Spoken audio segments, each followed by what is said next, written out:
first thing I want to say to you all is something about how to become aware of shifts in your life.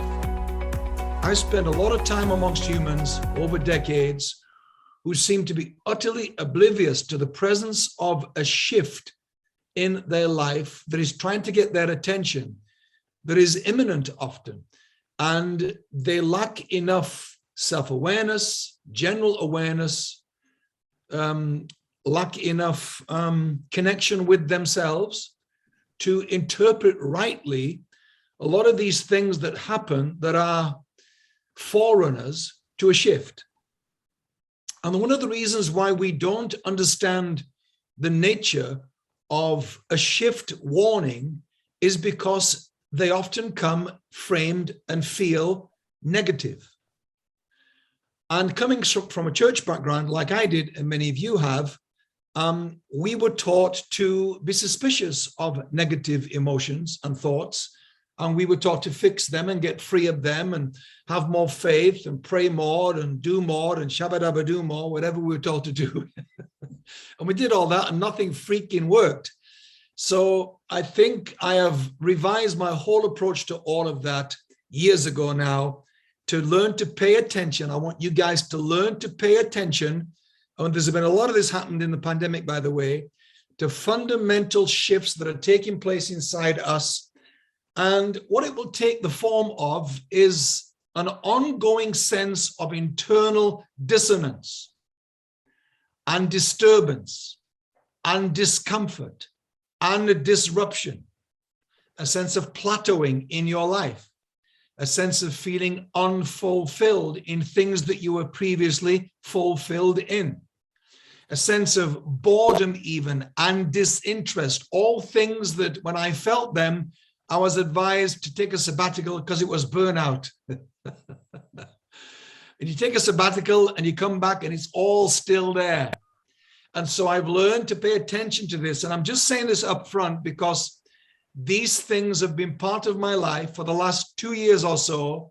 And I began to realize again, they were the beginning of a shift that I was supposed to be making, of which this today is the culmination of other things as well, but certainly this today is part of what was central to that activity in my soul, in my heart, in the last, I think, 2 or 3 years probably.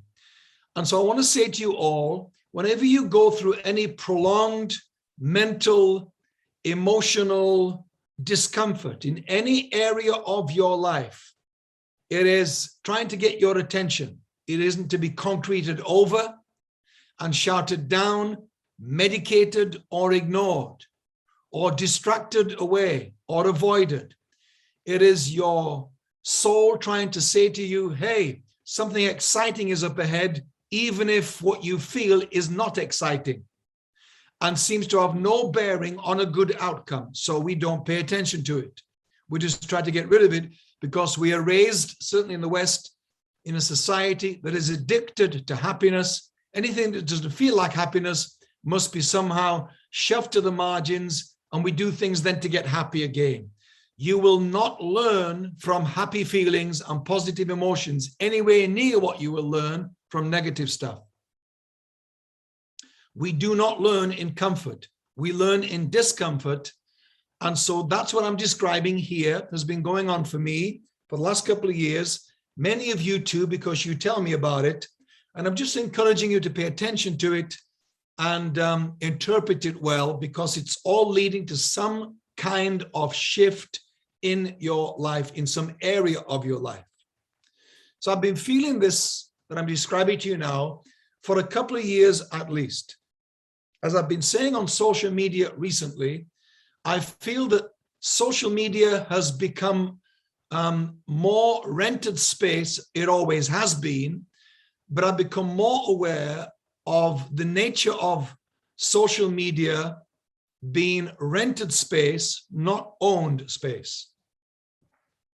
I feel that the social media owners and landlords have been more than ever letting us all know that we have zero control over that space, and we're constantly bombarded with reminders about that in all the forms I've been speaking about recently on social media, the algorithm manipulation that we're all subject to, all the spam that goes on, all of the fleeting, passing nature of social media, I don't like.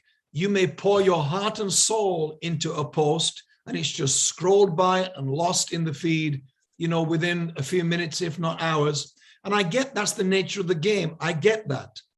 But I've come to a place where I don't want to pour my best self into an ephemeral, fleeting, temporary-minded, scrolling-minded approach to things that are precious to you when you post things and are important to me. And so I've come into this place where I'm realizing we are living, aren't we, in what's called the attention economy, where everybody is battling more than ever in any generation for your attention. Your attention is the prize. Your attention is the gold that people are after. And this battle for your attention, once your attention's captured, and you don't know when it was, there's no sign that comes up and saying, we got you. You're just mindlessly scrolling, but whatever you pause on, watch, listen to, engage with, buy, or even talk about, and your phone or Alexa's listening. You wonder, how the hell did that advert come up in my phone? I never scrolled it. I didn't Google it. No, it won't be long before you even think it and they'll be onto you. So this attention economy, now the people behind all of that are, of course, finding new ways to hack your life and to put in front of you what they think you're interested in because you showed some interest in it. Not only that, but they are driving you in these algorithm, puppet mastering of our lives. They are driving us into cul-de-sacs and echo chambers and public opinion driven agendas that we did not choose. We simply were on our social media, on the internet, on Amazon or whatever. It's all of that I've become increasingly aware of, like I know you guys have too, that has become a huge frustration, that has become part of this shift I'm describing to you. Now, I've mentioned to you before, if you've tracked with me at all, there's a great Netflix documentary called The Social Dilemma. If you haven't watched it, I'm just recommending it to you again. That's about all of this stuff. I like it because it has been made by people that used to be very high up in Amazon, Google, YouTube, Facebook, and now they've come out of that industry. They're realizing and regretting the damage that they've done to the world. So the kind of real insiders talking openly about the damage they've done in the way we're talking about now. So if you're interested beyond what I'm saying to you now, then that might be worth a watch for you all. And what that documentary did for me, and this is why sometimes, this stuff, podcasts, documentaries, books, this kind of thing we're doing today, it gives you language for what you can't articulate. Your inability to give language to frustration or anger or disappointment or whatever it is, dissonance you're feeling, when it's unlanguaged, it hides. Whatever you language cannot hide anymore. And the Social Dilemma documentary gave me language for things I couldn't articulate, and I'm a communicator. So for me not to be able to give language to it is a huge frustration, as it is to many of you too, who, for a living or a huge part of your calling and passion is communication. On just tracking with you for what it's worth, I think this has been helpful to me, the evolution of where we've come to and why we have come here. I hated history at school because it was taught so badly. History is not an obsession with times and dates and people. That's as boring as. History is fascinating because of one thing only to me. It is cause and effect. What are the causes upstream in history that created the effects downstream we are all dealing with now?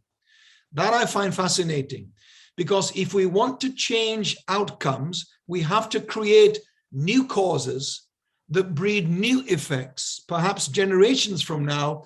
And there's a lot of that awareness in the world right now, as you all know, with global warming and so on and so on.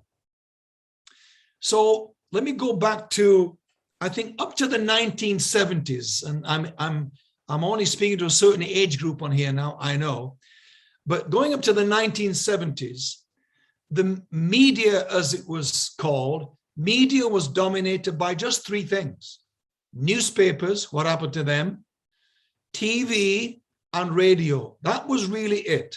Those three outlets of media were all that we had to rely on for, what was going on in the world. What that did was, as you know, it created a fairly simple binary approach to life. It was left or right politics. It was right or wrong. And we were all handed definitions of that morally and idealistically and so on. And it was true or false. And we were all handed, the newspaper's version, TV, radio's version of what was true or false, right or wrong, and so on. Pretty simple. But it got more complicated when we got into the 80s with the arrival of cable and satellite TV. This, of course, overnight allowed more media-controlled outlets to be in our homes. And then we got CNN and Fox and Sky. And looking back, we didn't have this word back then, as you know, but looking back, it was the beginning of what Donald Trump called fake news.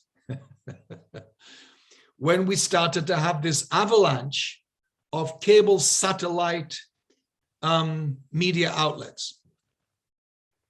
In the 90s was the advent of, nudging 2000, the advent of social media and internet. The big thing here, guys, as you know, was it was zero cost, but huge reach. Zero cost and huge reach was a game-changing cocktail.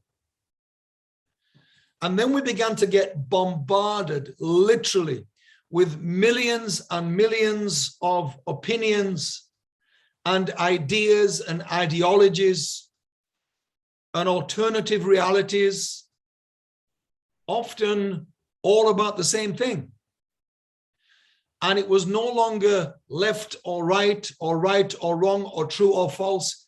It was millions of shades in between, which, by the way, I am all for. I've taught a lot over the years on nuance. I'm a big believer in nuance, that things are not black and white. But as you all know, it is now completely out of control with the advent of the internet and social media. And that, to me, brought us into then the 2000s, where what we had then was, I think, and I've talked about this quite a bit again over the years recently, we had massive cognitive chaos. We have this now in the world. What I would describe as massive cognitive chaos is happening for humans all over the world because of the advent of this zero cost, huge reach, internet, social media world that we are now in. Now, what that's created, guys, amongst other things, is it's created the emergence of what's called private members communities, PMCs. Private members communities are not new, but that phrase, that language, I think is relatively new in our sort of digital virtual world vocabulary. Private members communities are where people can go and find their own tribe, their own group that they, predominantly align with. I don't mean in some divisive separatist way. I don't mean that. I don't mean tribalism. When I use the word tribe, I don't mean tribalism or denominationalism. I don't mean those isms. I mean, we find some kind of primary alignment with the point of view someone has, and whatever that's about. And we're going to find it in a podcast or a book, or some online group that we're part of, on social media, the church that we attend, the interest groups that we're involved in, or whatever it may be, whether it's conscious or whether it is subconscious, we are all gravitating towards trying to get free of our cognitive chaos, and we're trying to find some peace. And that peace is found when you find like-minded people in the world. And there's never been a better time for that, by the way, for better or for worse, I know. And private members' communities have been created by fake news. And our complete exhaustion with the twist that is put on things that we're all aware of in recent years, certainly politically, not least politically. And all of this noise on social media and on the internet, again, has been a cause of the effect of private members' communities. They like, and I've said this, it doesn't get out well with church people because they think I'm starting my own church. And I ain't doing that anymore. Been there, done that, got the freaking t-shirt. But what I think these private members' communities are is they're like new churches. Because as you know, many of you, the word church didn't mean a religious group of people like we have now meeting in a building. The word church in the original Greek simply meant those that are called out and called together, ecclesia. It just means, so any group that are called out of broader society and called together around a common interest and a common value and reality could be called a church. That's how the word church was used in the Greek language originally. Just because Jesus used it about his tribe doesn't mean that's the only use of the word. I know it's become that understanding in our Western use of that word. So I think in so many ways, these private members communities are becoming the new online churches. I know a lot of churches, you know, religious groups, faith-based churches are very threatened by that. But I tell you, in the pandemic, a lot of these have emerged more than ever before, and that genie is out of the lamp and it will not go back in. So we better get with the program. And that's really why I am doing what I am doing now in moving to my own private members community, if you like, having defined that for you guys, in the mentorship group. All my postings to date have been about this. And today, of course, is the launch of it. The doors open to my new home today. This is the housewarming. Thanks for coming and arriving sober, most of you, I think. And those that are not on camera, I don't know the question, but they're the clubhouse people that don't want to be seen because they've got a little glass in their hand. But you could, you know, in this community, you can come as you are. That's a base foundation level, and come as you are. I know people say come as you are. Churches say come as you are, but I'll tell you something, they don't mean it. Because when you come as you are, it scares the hell out of them. But I do mean it, come as you are. So just to give you a little bit of background on the mentorship group, then I'm going to throw to Hannah in a minute for a little bit more info for us all. I started my current mentorship group about 18 months ago, and it was launched specifically for people, many of whom are on here with me. It's lovely to see my mentorship group tribe on here that I'm looking at now. Amongst you all are members already of my mentorship group in the form it's existed now for 18 months, which has been an annual subscription basis. And with that group of people for 18 months now, once a month, and now twice a month, starting from next Monday, I do an hour again at 10 and 4 for both sides of the world for my group. I do an hour where I teach, and then we have live Q&A like we're doing now, you're all on here. I do a teaching, and then we do a chat and a live conversation Q&A about what we're talking about. That has been going now for 18 months and it's a subscription base, it's a paid subscription base for 12 months. Rather than me reinvent the wheel with this idea I've got today that I'm sharing with you and find a different name, Hannah and I were talking about this for a while.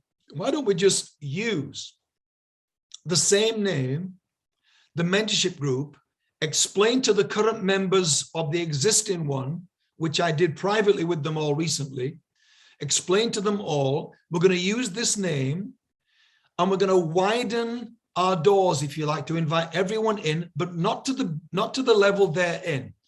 The people that are currently in the mentorship group, it's now called Mentorship Plus. We'll explain in a moment, because we had to invent that term to separate them out from this free entry that we're giving to everyone.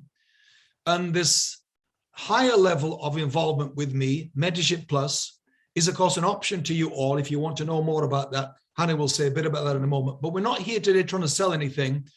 But while we have you here and we can talk about it, I'd rather you hear it from the horse's mouth than try and figure out what we're saying in some text online, which is there too.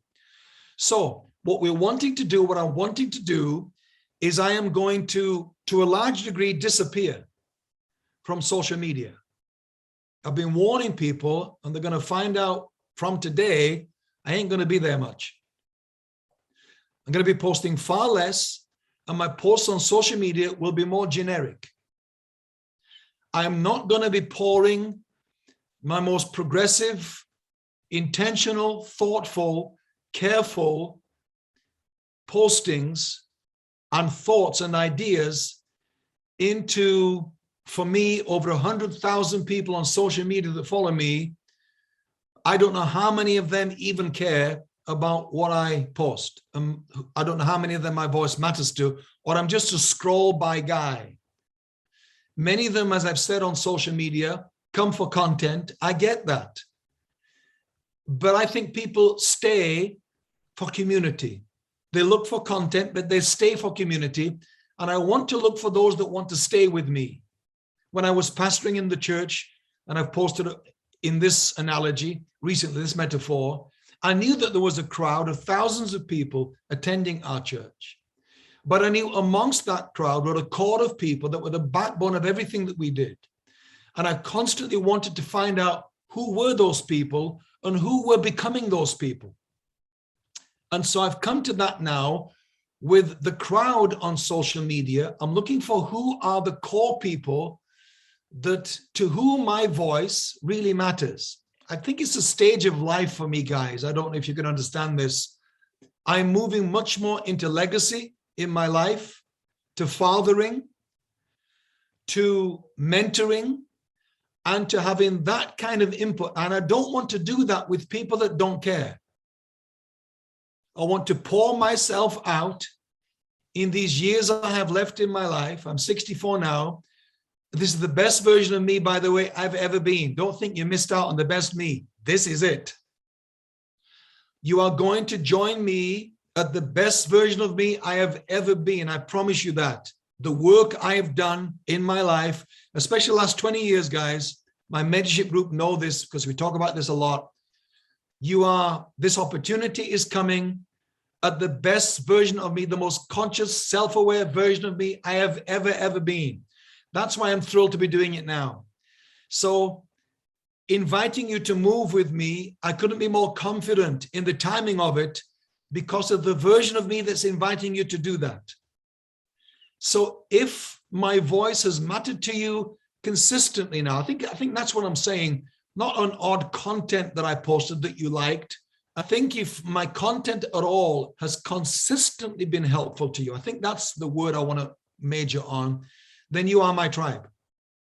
Any voice that consistently has been helpful to you, has even shaped your life, has even been a lifesaver to you, you are a tribe to that voice, whoever it is. And you should buy their books and follow them on podcasts and attend their events is what I think people don't realize they should do.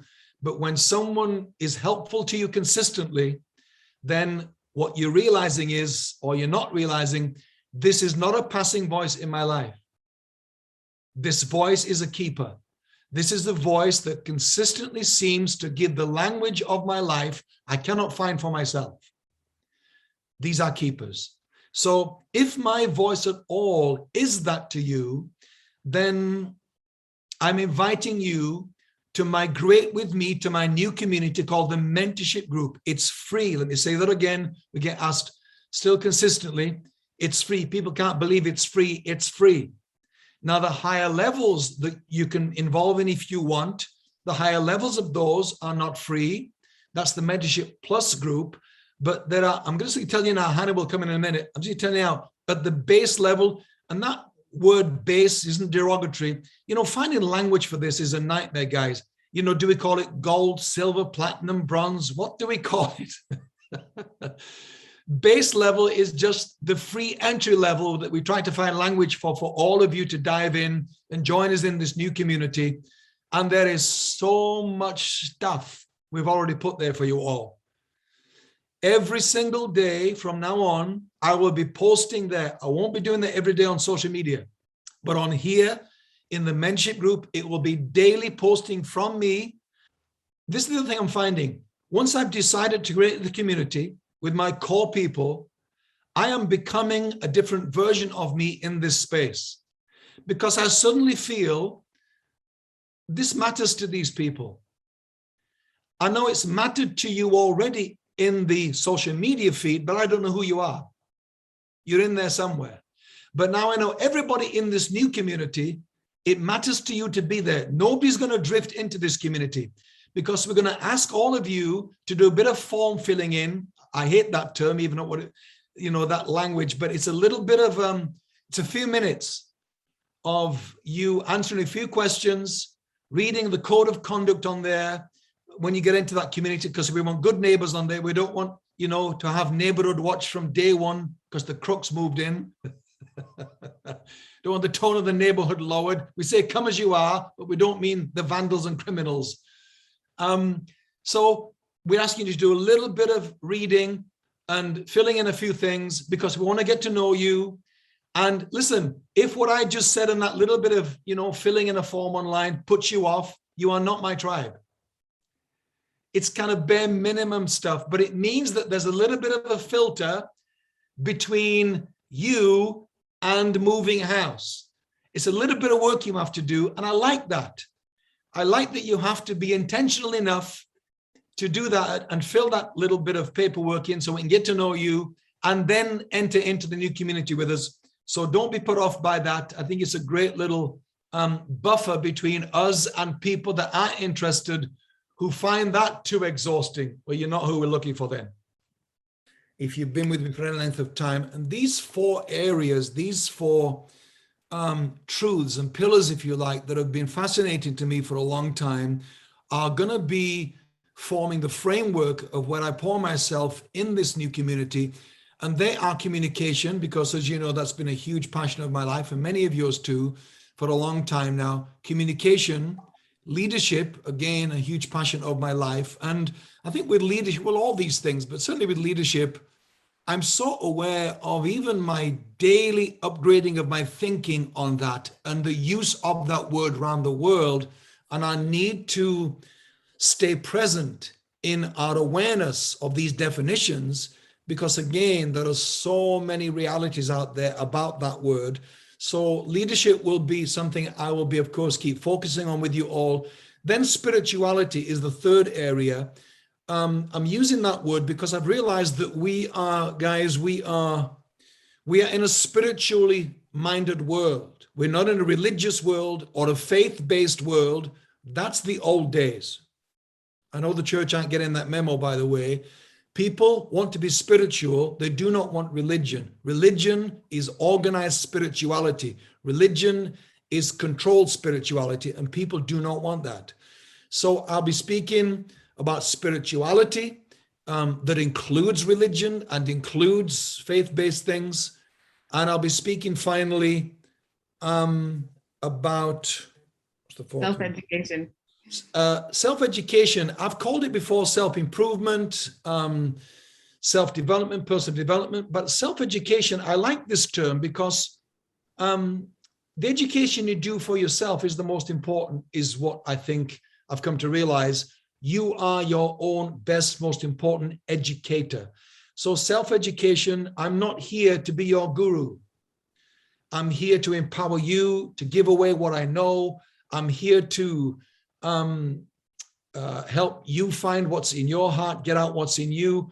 And I want you to self-educate. That's what I've done all my life. And I know many of you are committed to that anyway, I wouldn't be here. So those 4 things will form the content that I'm going to speak about: communication, leadership, spirituality, self-education. Yeah, it's going to be great. And there's tons of stuff up there already. As I said, once you access the community, you're going to see everything Hannah's put up there. Hannah's done all of this work in recent weeks. And so you'll see everything that's already there waiting for you, as well as the invitation, if you want, to new levels of involvement, as I say, starting from Monday with the mentorship group as they existed prior, as I mentioned earlier. Private members communities often are unknown beyond the people in it. If you know anyone, just whiz them a text or an email or whatever and say, hey, are you aware that Paul's doing this? Or maybe they don't know about me and you think that this will be helpful to them. It's free, and you can be as involved or not as you all want to be, of course. So help us get the word out too. I'm so aware that you know people like us that are a bit fed up with social media, but do want community, but don't know where to find it. And maybe this could be a home for them. So help us get the word out to people that you feel that might be of value to as well. That would be great. Would appreciate it.